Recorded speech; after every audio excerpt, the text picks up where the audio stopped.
பெருமூச்சின் சத்தம், மனந்திரும்புதலின் சத்தம். இந்த வார்த்தையை அவர் சொல்லியிருந்தாருன்னா மாற்றங்கள் வந்திருக்கும். புரியவே இல்லை. இந்த வார்த்தையை அவரிடத்துல சொல்லியிருந்தால் நம்புறீங்களா?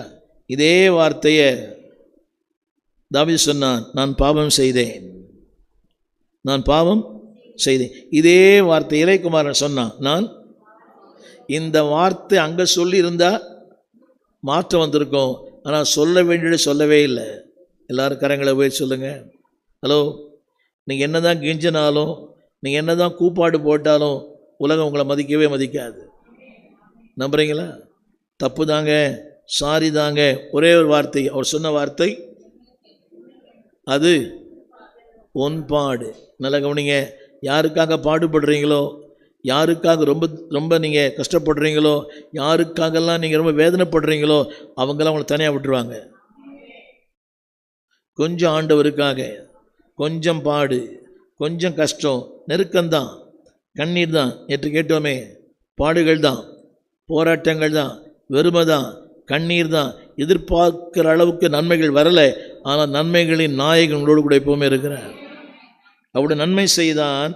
ஆனாலும் ஒரு சின்ன கேள்வி, இந்த இயேசுவை, இது ஏன் திரும்ப இந்த வசனம் எழுதியிருக்கு தெரியுமா? இதெல்லாம் அவனை குற்றப்படுத்த அல்ல, உங்களுக்கும் எனக்கும் நேரிடக்கூடாது என்பதற்கு எழுதப்பட்டிருக்கிறது. Not to condemn Judas. அவனை அவமானப்படுத்தவோ அவனை குற்றப்படுத்தல, அது உங்களுக்கு எனக்கு நேரக்கூடாது. எல்லாம் கரங்களை உயர்த்தி போட்டீங்களா? வசனத்தை அறிந்தவன், அதில் ஒன்று போட்டிருக்கிறேன், எல்லாரை விட மிக நெருக்கமாய் வாழ்ந்தவன். மற்ற எல்லாரை விட இல்லை விட்ட நம்பி அவன்கிட்ட பணத்தை கொடுப்பாரா என்று பார்க்குறீங்க? நம்ம அழகாக பேசுவோம், ஆனால் உங்கள் பணத்தை என்கிட்ட கொடுத்து வைப்பீங்களா? இல்லை வீட்டு சேவை தான் கொடுப்பீங்களா? இல்லை பாஸ்புக் தான் கொடுப்பீங்களா? அக்கௌண்ட் நம்பரே சொல்ல மாட்டோம். கவனிங்க, பணப்பையை கொடுக்குற அளவுக்கு நெருக்கமாக இருந்தவனுக்கு தேவனுடைய அன்பு புரியலையே.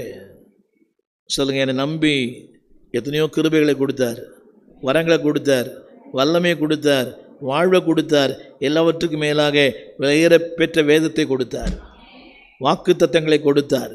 இதை தவிர வேறு என்ன வேணும் சொல்லுங்கள்? எல்லாவற்றையும் தந்தவருக்கு நான் என்ன கொடுத்துருக்குறேன்? தந்தவருக்கு என்ன கொடுத்துருக்குறேன்? அல்வா தான் கொடுக்குறோம்.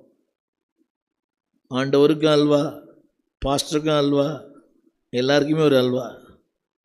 அது புரியல அவங்களுக்கு.